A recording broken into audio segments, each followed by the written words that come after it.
Good day, everyone. Earlier today, I made a recording and said I will do a follow-up where I will talk about the media and how they are complicit in the state that South Africa finds itself in. And just a follow-up on the earlier video on the state of our Navy and our military and us being defenseless. Angie Motshekga, the Minister of Defense, actually had to respond to the questions that was asked in Parliament, and she said that our military is ready to defend South Africa even when we are bleeding aircraft.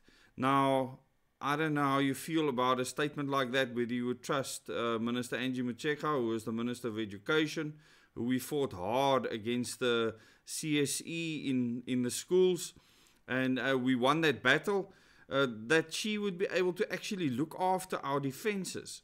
And I don't think she understands what it means to defend the country, because at this stage, even a small military could make significant damage to our country, and it won't take much for anyone to take control here, especially over the government. And there's no ways that our military can defend our sovereignty the way it is now, with us not having, with us only having one submarine and one frigate for the seas to patrol, etc., and for us to have very few aircraft that can actually fly. And somehow she believes that our military will be able to do the job. Tell me what you think about that. But getting back to the media, media is big money. And if you look at companies like News24, which is part of the Naspers group, Koos Bekker, who's one of the men in the country that has a lot of control over what is happening. There's 4 people that basically run this country. And if you look at the companies that they own, you will understand what I mean by that. And those of you that have been on this channel for long will know that Koos Bekker is one of them. That the Naspers group can influence politics, what people believe, what people see, in a big way. And it is big money, okay? It's not about the people of the country having a better life, for South Africa to do better. No, because fear sells, drama sells, problems sell, and our government sells media and news stories really well. And can you imagine we're a country where things actually work like clockwork, where our government actually did what they were supposed to? How would these people make money? They'll be in serious trouble. And this happened in the US when US President Donald Trump, after his first term in office, wasn't there anymore. Many media houses were in trouble because all their media was focused on him and attacking him. Now, we're sitting in very much the same situation here in South Africa. What will these media houses do if things actually went well? So they will not show you alternative options with better solutions. They actually refuse to do it. They will actually, and they are actually briefed to not engage people that have better options and better solutions, to not give them any airtime, so the people aren't aware that they are there, so that you have to spend an absolute fortune of money from a groundswell movement to try and get information out to the broader public. So they are not part of the solution in South Africa, and News24 certainly is not. Many of the others aren't. They can call themselves independent or whatever they want.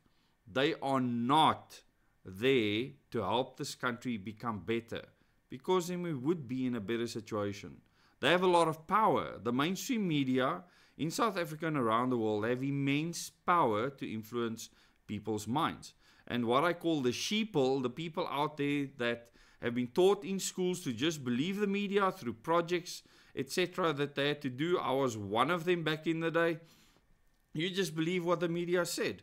And as you grow up, you learn that this is actually not the case, that they don't always tell the truth, and that they often have an agenda, or they spin a specific narrative.